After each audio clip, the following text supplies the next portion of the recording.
ঢাকার বিভিন্ন bus terminal এলাকায় চালক ও হেলপারদের জন্য ফ্রি মেডিকেল সেবা কার্যক্রম ও পাক্ষিক হেলথ ক্যাম্প আয়োজন করেছে ঢাকা মেট্রোপলিটন পুলিশের ট্রাফিক বিভাগ।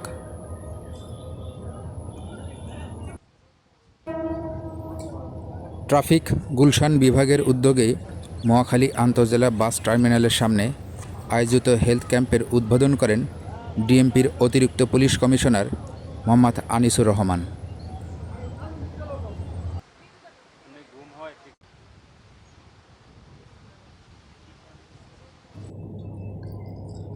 একই দিনে ট্রাফিক মতিঝিল বিভাগের উদ্যোগে রামপুরা এলাকায়, ট্রাফিক উত্তরা বিভাগের উদ্যোগে এবং ওমেগা হাসপাতাল অ্যান্ড ডায়াগনস্টিক সেন্টারের সহযোগিতায় কামারপাড়া মোড়ে, এছাড়া ট্রাফিক লালবাগ ডিভিশনের উদ্যোগে এবং ইবনে সিনা ডায়াগনস্টিক সেন্টারের সহযোগিতায় ফুলবাড়িয়া বাস স্ট্যান্ডে পাক্ষিক হেলথ ক্যাম্প শুরু হয়।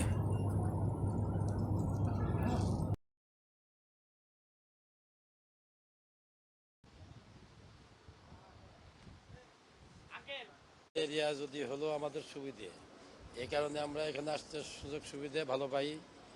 আর আমাদের দূরত্বভাবে যাওয়া সম্ভব না, কারণ আমরা কাজ করি টার্মিনালে সবসময়।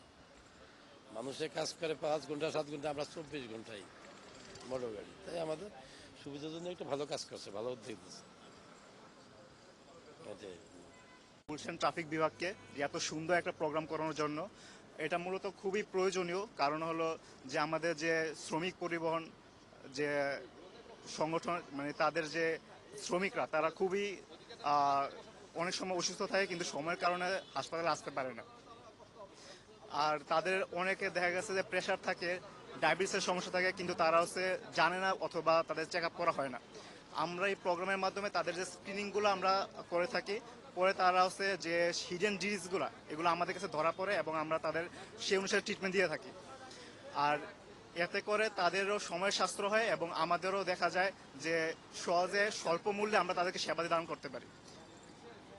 আশা করি এটা খুবই ক্ষুদ্র প্রয়াস হলেও আস্তে আস্তে এটা বড় পরিসরে করলে আমাদের বাংলাদেশের শ্রমিকদের অনেক সময় বাঁচবে এবং এটা খুবই হেল্পফুল হবে।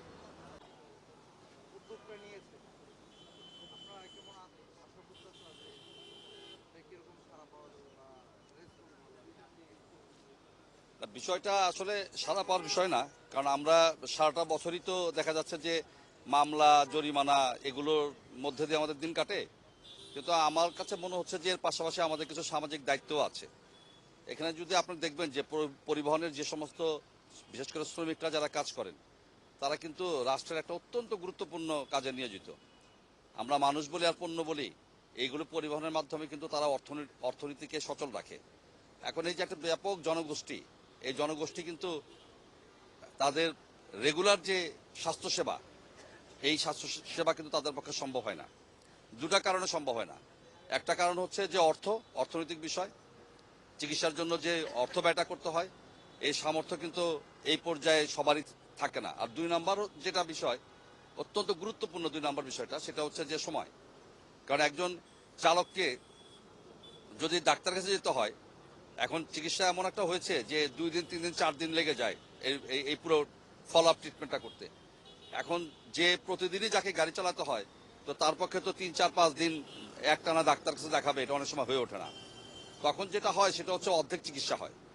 আর এই অর্ধেক চিকিৎসা যেটা, এটা কিন্তু চিকিৎসার চাইতে অনেক বেশি ভয়ঙ্কর। তো এই জন্যই আমরা এই উদ্যোগটা নিয়েছি প্রাথমিক অবস্থায় ডিএমপির পক্ষ থেকে। আমাদের প্রধান উদ্দেশ্য হচ্ছে যে আমরা এখন বর্তমানে পাক্ষিক ভিত্তিতে কাজটা করব। 15 দিনে অন্তত একটা যদি হেলথ ক্যাম্প করতে পারি। আমাদের আজকে ঢাকা মহানগরীর 8টি ট্রাফিক বিভাগের 10টি স্ট্র্যাটেজিক পয়েন্টে আমরা কাজটা শুরু করেছি। এখন এটি একটা সিম্বলিক একটা জিনিস, একটা প্রতীকী উদ্যোগ, কিন্তু এটা আমরা কন্টিনিউ করব। আর কন্টিনিউ করব এই কারণে, এই পুরো প্রক্রিয়ার সঙ্গে কিন্তু জড়িত হচ্ছে বেসরকারি প্রতিষ্ঠানগুলো, যেগুলো হাসপাতাল এবং ক্লিনিক আছে। তাদেরকে আমরা রিকোয়েস্ট করেছি যে আমরা খুবই কৃতজ্ঞ তাদের প্রতি, যে তারা কিন্তু তাদের ডাক্তার পাঠিয়েছেন, তাদের নার্স পাঠিয়েছেন। তো এই ক্ষেত্রে তাদেরও কিন্তু একটা সামাজিক দায়বদ্ধতা আছে। কারণ দেখবেন আমাদের ঢাকা শহরের অধিকাংশ যে হাসপাতালগুলো রয়েছে, যে ক্লিনিকগুলো রয়েছে, এই হাসপাতাল ক্লিনিক কিন্তু রাস্তার ধারে, এবং এটা হয়তো স্বাভাবিক। আমরা কিন্তু সারাটা বছর আমরা তাদেরকে সার্ভিস দিচ্ছি, তাদের সেখানে যানবাহনগুলো নিয়ন্ত্রণ করছি, ওখানে যাতে পেশেন্ট ঠিক মতো যেতে পারে সেই ব্যবস্থাগুলো আমরা চেষ্টা করছি। এখন তাদেরও তো দায় আছে যে আমরা সারা বছর যখন তাদেরকে সেবা দিলাম, আর এই যে আমাদের যে বিপুল সংখ্যক যারা গাড়ি চালক আছেন তাদের যদি স্বাস্থ্যটা ঠিক না থাকে, তারা যদি ঠিক মতো ঘুমাতে না পারেন, তাদের যদি হাই প্রেশার থাকে, তাদের যদি ডায়াবেটিস থাকে, তাদের যদি মাংসপেশিতে যে সমস্যাগুলো এগুলো যদি থাকে, তাহলে তো তারা এই সার্ভিসটা ঠিক মতো দিতে পারবে না। এবং একটি ড্রাইভারের যদি বাসের কথা বলি, তাহলে কমপক্ষে 40 থেকে 45 জন, ক্ষেত্র বিশেষে 50 জন যাত্রী তার জিম্মায় থাকে। এখন ওই লোকটা যদি সুস্থ না থাকে, তাহলে আপনি কিভাবে আশা করেন যে সে নিরাপদে এই যাত্রীদের পৌঁছে দিবে?